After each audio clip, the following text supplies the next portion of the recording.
CNN 24 সংবাদে আমি শর্মী আপনাদের স্বাগত জানাচ্ছি। চলুন দেখে নেওয়া যাক আজকের কিছু গুরুত্বপূর্ণ সংবাদ শিরোনাম। করিমগঞ্জ জেলার নাম পরিবর্তনের তীব্র প্রতিবাদ নাগরিক অভিবর্তনে। বাঙালিদের স্বার্থে গঠিত বাঙালি পরিষদ অসম সংগঠন।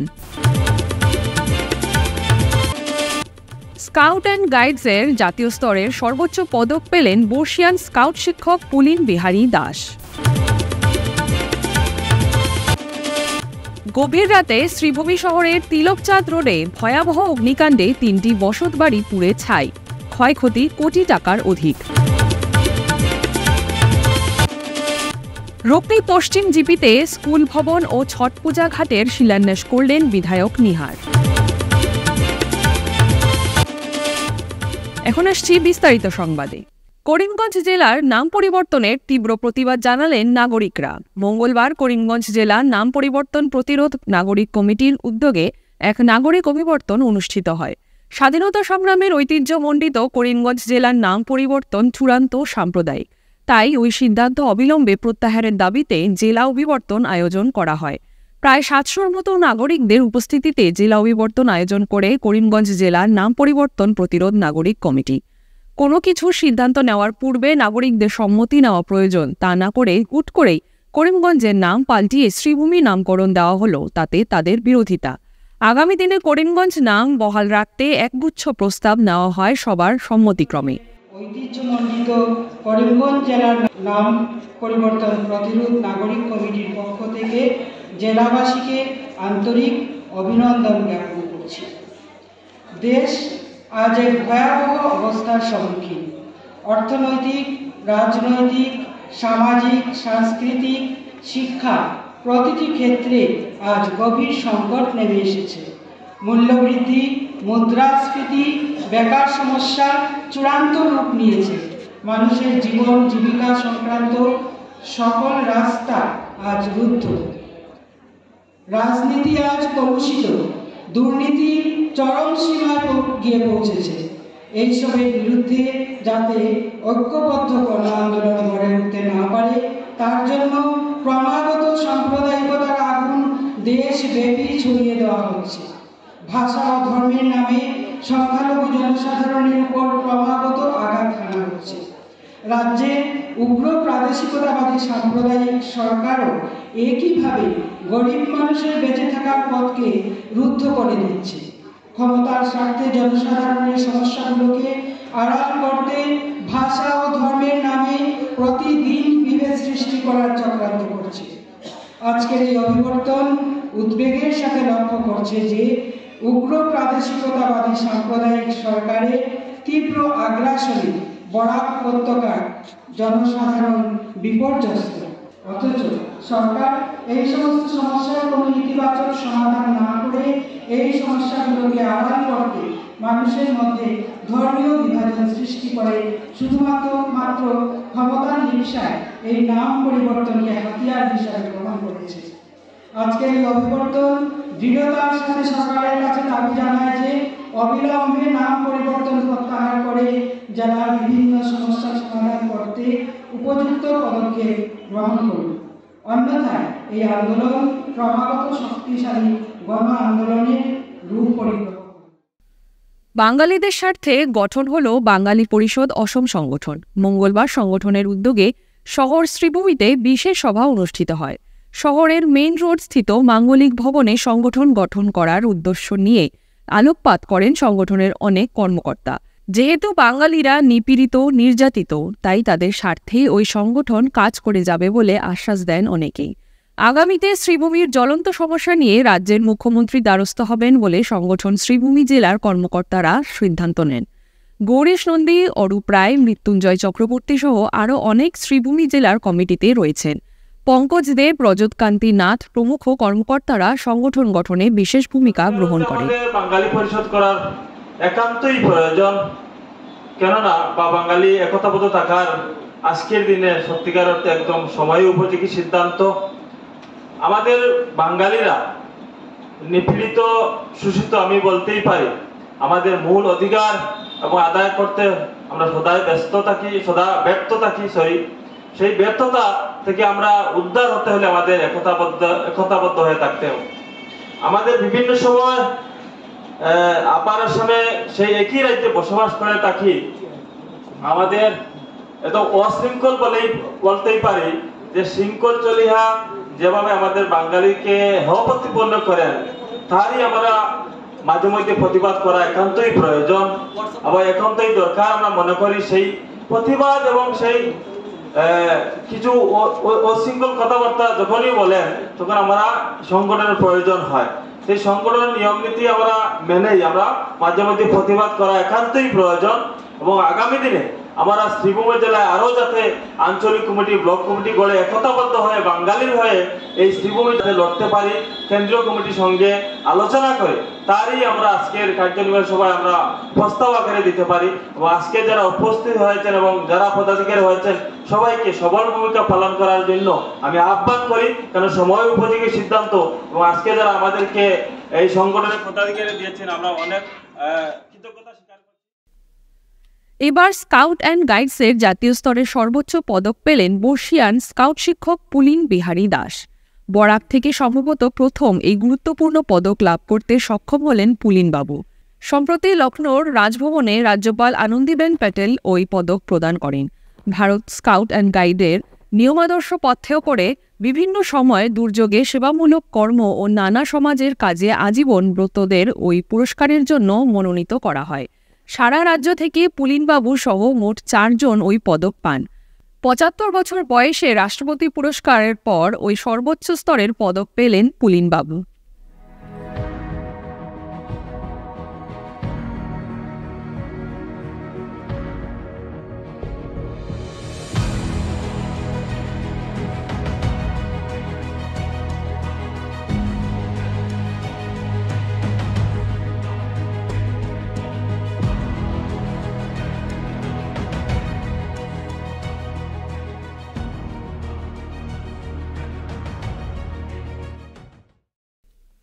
সোমবার গভীর রাতে শ্রীভূমি শহরের তিলকচাঁদ রোডে ভয়াবহ অগ্নিকাণ্ডে 3টি বসতবাড়ি পুড়ে ছাই হয়ে যায়।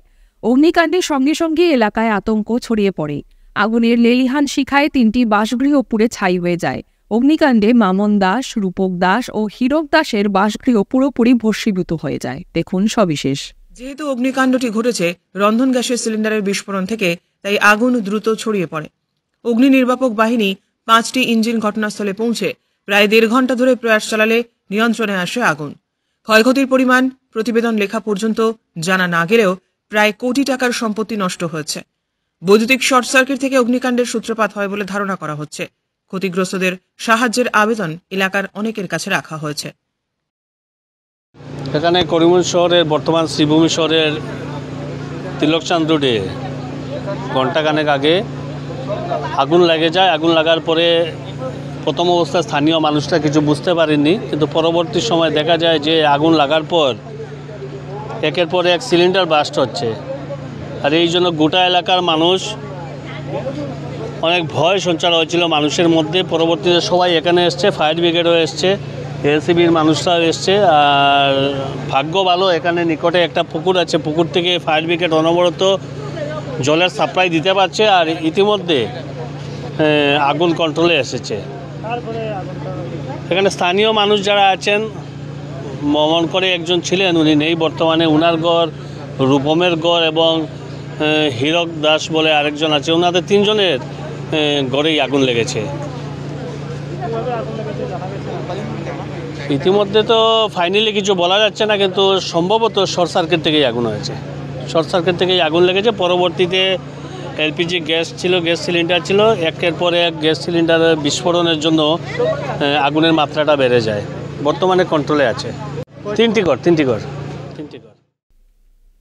মঙ্গলবার ধলাই কেন্দ্রের পালংঘাট ব্লক এলাকার রুকনি পশ্চিম গাঁও পঞ্চায়েতে 2টি সরকারি প্রকল্পে শুভ শিলান্যাস করেন ধলাইয়ের বিধায়ক নিহার রঞ্জন দাস। শিলান্যাস করা প্রকল্প দুটি হচ্ছে প্রধানমন্ত্রী চা শ্রমিক প্রোৎসাহন যোজনা 2024-2025 প্রকল্পের অধীনে রুকনি চা বাগান নিম্ন প্রাথমিক বিদ্যালয়কে উচ্চ প্রাথমিক বিদ্যালয়ে উন্নতিকরণের লক্ষ্যে 35.28 লক্ষ টাকার মঞ্জুরিকৃত অর্থে স্কুল বিল্ডিং নির্মাণ ও রাখাল টিলায় আনটাইড ফান্ড থেকে 5 লক্ষ টাকা ব্যয় সাপেক্ষে ছট পূজা ঘাটের শিলান্যাস।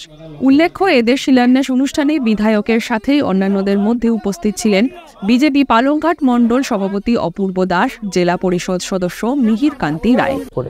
আজকে যে ভালো রাস্তা আছে এদিকে, আগে রাস্তা ছিল এরকম ছিল না, এটা সম্ভব হয়েছে, এটা বিজেপি সরকার এবং আমাদের নেতা মাননীয় পরিমল শুক্লবৈদ্যের জন্য সম্ভব হয়েছে।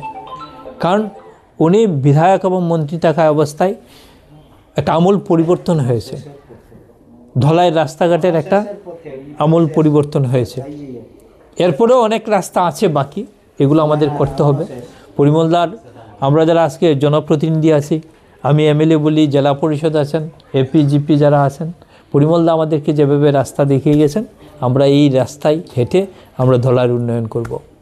আমরা সব সময় আপনাদের সাথে আছি, যে কোনো সমস্যা হয় আপনারা বলবেন, আমরা সবাই মিলে চেষ্টা করব সব সমস্যার আমরা সমাধান করতে। একসাথে সব সমস্যার সমাধান করা সম্ভব হবে না, কিন্তু আমরা আস্তে আস্তে স্টেজ বাই স্টেজ আমরা করব। জিপি ইলেকশন হয়েছে, এখনও তারা ফান্ড পায়নি, জেলা পরিষদ এখনও ফান্ড পায়নি, এপি জিপি এখনও ফান্ড পায়নি, ফান্ড পাবে।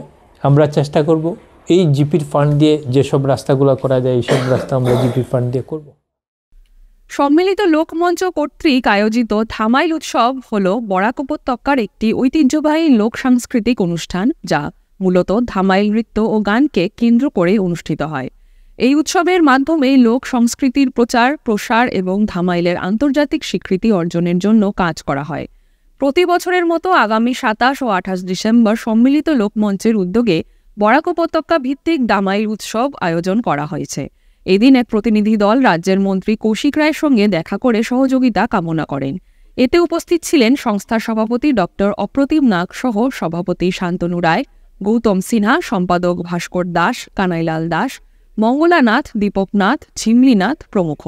এই লোকোৎসব সুন্দর, সার্থক ও আনন্দমুখর করে তুলতে সবার উপস্থিতি ও সক্রিয় সহযোগিতা কামনা করেছে সম্মিলিত লোকমঞ্চ। নমস্কার, আমরা আজকে সম্মিলিত লোকমঞ্চের পক্ষ থেকে আমাদের মাননীয় মন্ত্রী শ্রদ্ধেয় কৌশিক রায় দাদার বাড়িতে এসেছি। আমরা যেহেতু আগামী 27-28 ডিসেম্বর আমাদের প্রতি বছরের মতো এবারও ধামাইল এবং ধামাইল কন্যা প্রতিযোগিতা এবার 11 বছরে পা দিয়েছে। দীর্ঘ বছরের পদযাত্রায় আমরা আজকে যেহেতু আমাদের সব কিছু রক্ষা করতে আমরা মন্ত্রীর বাড়িতে এসেছি, ওনাকে চিঠি দিয়ে এবং ধামাইলকে আন্তর্জাতিক স্তরে নিয়ে যাওয়ার যে পরিকল্পনা আমরা ওনার কাছে দিয়েছি, এবং উনি কথা দিয়েছেন যে উনি আমাদের অনুষ্ঠানে উপস্থিত থাকবেন। তো আমরা চাইছি যে ধামাইলকে নিয়ে সর্বভারতীয় ক্ষেত্রে একটা বিশাল বড় ব্যাপার আমরা চেষ্টা চালিয়ে যাচ্ছি, মানে একার চেষ্টা আমরা সব কিছু সম্ভব হচ্ছে না। সব সংস্থাকে আমরা আমন্ত্রণ জানাচ্ছি, আসুন এই 27-28 তারিখ আমরা সুন্দর করে সুষ্ঠুভাবে অনুষ্ঠানকে শেষ করতে পারি, ধামাইল কন্যা এবং ধামাইল প্রতিযোগিতাকে। আমরা আজকে খুব আশাবাদী যে স্যারের বাড়িতে এসে আমরা ওনার সাথে অনেক কথাবার্তা বলে আমরা সবসময় একটা সুফসল পাওয়ার যে চিন্তাধারা উনি দিয়েছেন আমাদেরকে, এটা আমাদের কাছে স্যারের কাছে আমরা কৃতজ্ঞ।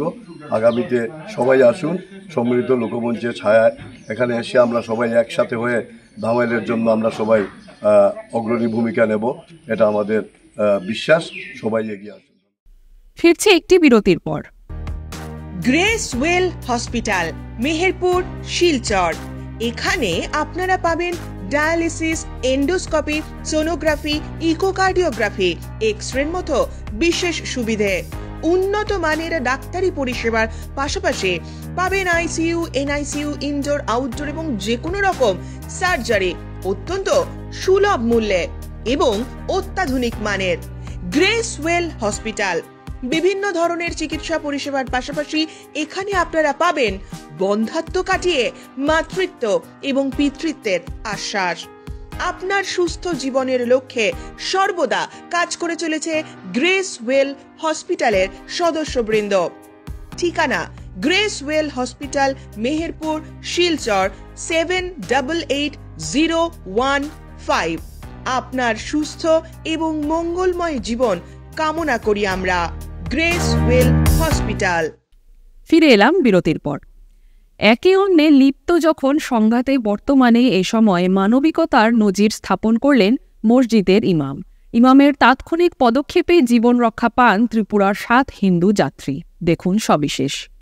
ঘটনা মতে অসম ত্রিপুরা জাতীয় সড়ক থেকে ত্রিপুরার একটি ইকো স্পট বাহন নিয়ন্ত্রণ হারিয়ে ফেলে। শ্রীভূমি জেলার নীলামবাজার বাহাদুরপুর জিপি কার্যালয়ের বিপরীত দিকে বড়বাড়ি জামে মসজিদের পাশে পুকুরে গিয়ে পড়ে বাহনটি। মুহূর্তের মধ্যেই জলের তলায় তলিয়ে যায় সেটি।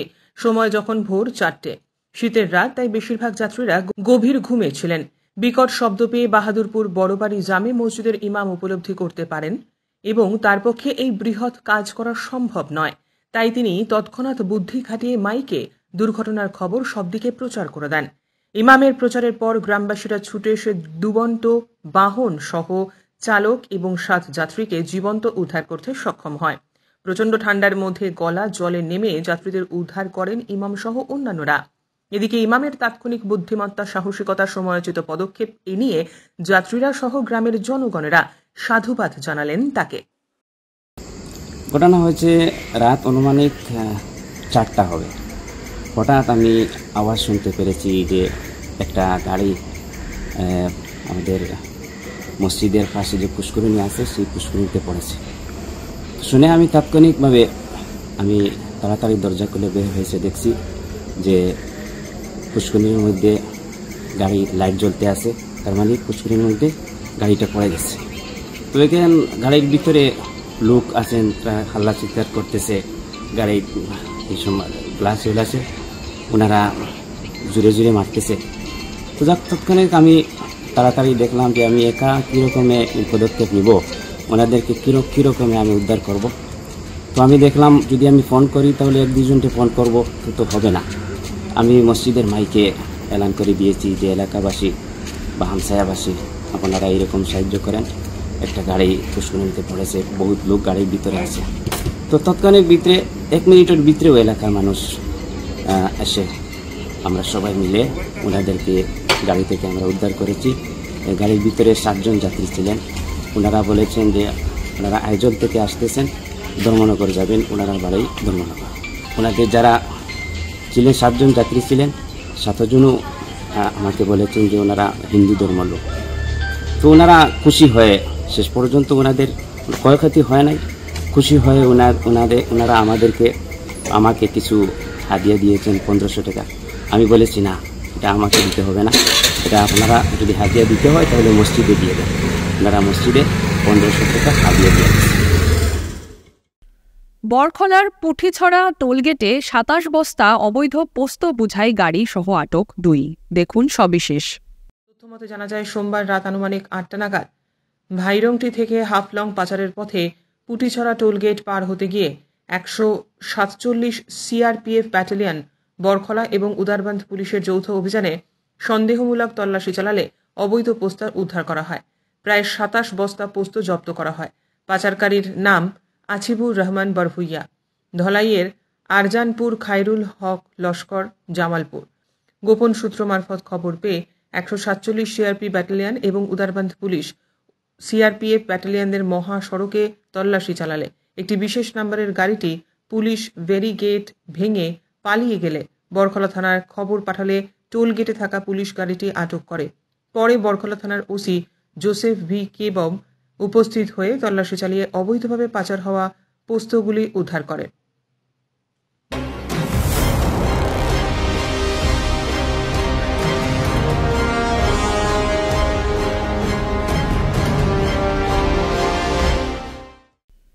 গোপন সংবাদের ভিত্তি করে কৈলাসহর থানার পুলিশ ও টিএসআর বাহিনী যৌথভাবে বড়সড় সফল অভিযান চালালো। সোমবার রাতে বীরচন্দ্রনগর গ্রাম পঞ্চায়েতের ডলুগাঁও এলাকায় তল্লাশি চালিয়ে উদ্ধার করা হয়েছে প্যাকেটবন্দি প্রায় 7 কেজি গাঁজা। ঘটনাস্থল থেকেই গ্রেফতার করা হয় এলাকার বাসিন্দা নীলকান্ত সিনহাকে। দেখুন সবিশেষ। অভিযানের নেতৃত্ব দেন মহকুমা পুলিশ আধিকারিক আইপিএস রঘুল। পুলিশ সূত্রে জানা গিয়েছে, দীর্ঘদিন ধরে নীলকান্ত সিনহা মাদক ব্যবসায় জড়িত এমন অভিযোগ ছিল স্থানীয়দের কাছে। সেই সূত্র ধরে নজরদারি এবং তথ্য সংগ্রহের পরেই অভিযান পরিচালনা করে পুলিশ। তল্লাশির সময় নীলকান্ত সিনহার বাড়ির ভেতর থেকে প্যাকেটবন্দি বিপুল পরিমাণ গাঁজা উদ্ধার হয়। তাকে ঘটনাস্থলেই আটক করে এনডিপিএস আইনের আওতায় মামলা রুজু করা হয়েছে। অভিযান ঘিরে এলাকায় ব্যাপক চাঞ্চল্যের সৃষ্টি হয়। স্থানীয়দের আশা, প্রশাসনের এই কড়া নজরদারির ফলে ডলুগাঁও এবং আশপাশের এলাকায় মাদক চক্রের দৌরাত্ম্য অনেকটাই নিয়ন্ত্রণে আসবে। গতকাল রাত্রে আমাদের কাছে একটা খবর আসে যে ডলুগাঁও 4 নম্বর ওয়ার্ডের নীলকান্ত সিনহা নামে একজনের বাড়িতে কিছু গাঁজা জমায়েত করা হয়েছে, এখানে স্টোর করা হয়েছে। সেই খবরের ভিত্তিতে আমাদের সিনিয়র অফিসার, এসডিপিও স্যার এবং এক্সিকিউটিভ ম্যাজিস্ট্রেট এবং এসপি অফিসের অন্যান্য অফিসাররা সহ আমরা ওইখানে রেড করার পর আমরা নীলকান্ত সিনহার বাড়ি থেকে প্রায় 7 কেজি শুকনো গাঁজা আমরা ওইখান থেকে উদ্ধার করে সিজ করি। অনুমানিক মূল্য কত হবে? অনুমানিক মূল্য প্রায় 70,000 টাকা হবে। তারপর আমরা ওইখান থেকে গাঁজাগুলি সিজ করে নিয়ে আসার পরে আমরা এনডিপিএস একটা মামলা গ্রহণ করি এবং নীলকান্ত সিনহাকে আমরা অ্যারেস্ট করি। আজকে ওনাকে নীলকান্ত সিনহাকে আদালতে প্রেরণ করা হবে 5 দিনের পুলিশ রিমান্ডের। 38তম জেলা সম্মেলনে শ্রমিকদের আদায়ের লড়াইয়ের প্রসঙ্গ উঠে এলো বক্তাদের বক্তব্যে। মঙ্গলবার শ্রীভূমি শহরে কাঠমিস্ত্রি, রাজমিস্ত্রি ও পেন্টার্স ইউনিয়ন যৌথভাবে সম্মেলন অনুষ্ঠিত হয়। সাংগঠনিক দিক দিয়ে গুরুত্বপূর্ণ বিষয় নিয়ে আলোচনার পাশাপাশি শ্রমিকদের জীবন জীবিকার পক্ষে যে আইন ছিল ওই শ্রম কোড বাতিলের দিক নিয়ে আলোকপাত করা হয়। শহরের বঙ্গ সাহিত্যের কার্যালয়ে আজকের জেলা সম্মেলনে দূর দূরান্ত থেকে 3 সংগঠনের কর্মকর্তারা সামিল ছিলেন।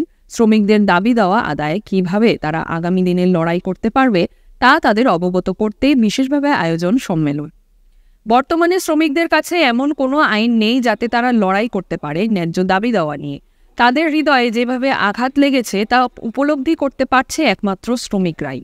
সম্মেলনে সিআইপিএম এর পক্ষে নির্মল দে নিজের ভাষণে বলেন, আমরা চাই ভারতবর্ষের সব দিক দিয়ে শক্তিশালী করার লাগিয়া ভারতবর্ষের সমস্ত মানুষ যারা আছে, যা ধর্ম নির্বিশেষে, সে হিন্দু হইতে পারে, সে মুসলিম হইতে পারে, সে খ্রিস্টান হইতে পারে, সে জৈন হইতে পারে, শিখ হইতে পারে, যে কোনো ভাষা গোষ্ঠী ধর্মের মানুষ হোক, সমস্ত ভারতবর্ষের মানুষ একত্রিত করিয়ে আমরা ভারতবর্ষের এই মহান পতাকাটারে আমরা আরো বেশি করে উপরে তুলে ধরবো গোটা বিশ্বের কাছে। এটাই আমাদের ভারতবর্ষ সম্পর্কে আমাদের দৃষ্টিভঙ্গি। আমরা বিজেপির দৃষ্টিভঙ্গির সম্পূর্ণ বিরোধী। বর্তমান যারা দেশে শাসন করে তাদের দৃষ্টিভঙ্গির আমরা সম্পূর্ণ বিরোধী। তারাই আমাদের একমাত্র তাদের শত্রু করে, তারাই একমাত্র আমাদের শ্রমিকদের শত্রু মনে করে। কারণ দুনিয়াতে করে যেমন শ্রমিকে, দুনিয়ার ধ্বংস করতে পারে শ্রমিকে। আজকে বিজেপি এই গরিব মানুষকে একত্রিত করে দেশকে ধ্বংস করার লাগে সর্বস্বর। আমরা চাই এই দেশের মানুষকে একত্রিত করে দেশকে শক্তিশালী করার লাগিয়া আর এই বিবেককে শক্তিকে প্রশ্ন করার লাগে এই সম্মেলন থেকে আমরা এই আওয়াজ দিয়ে আমরা বাড়াইতাম চাই। এই কথাগুলো কইয়া আমি পুনরায় আপনাদের সঙ্গে আহ্বান জানাইয়া আমাদের সম্মেলনের শেষটুকু পর্যন্ত প্রত্যেকজন আমাদের প্রতিনিধিকে একজনের প্রত্যাশা যাইবে না, শেষ পর্যন্ত করি আপনারা যাইবা। সকলকে সংগ্রামের অভিনন্দন জানিয়ে আমার বক্তব্য আমি CNN 24 সংবাদ আজকের মতন এই পর্যন্তই। নমস্কার।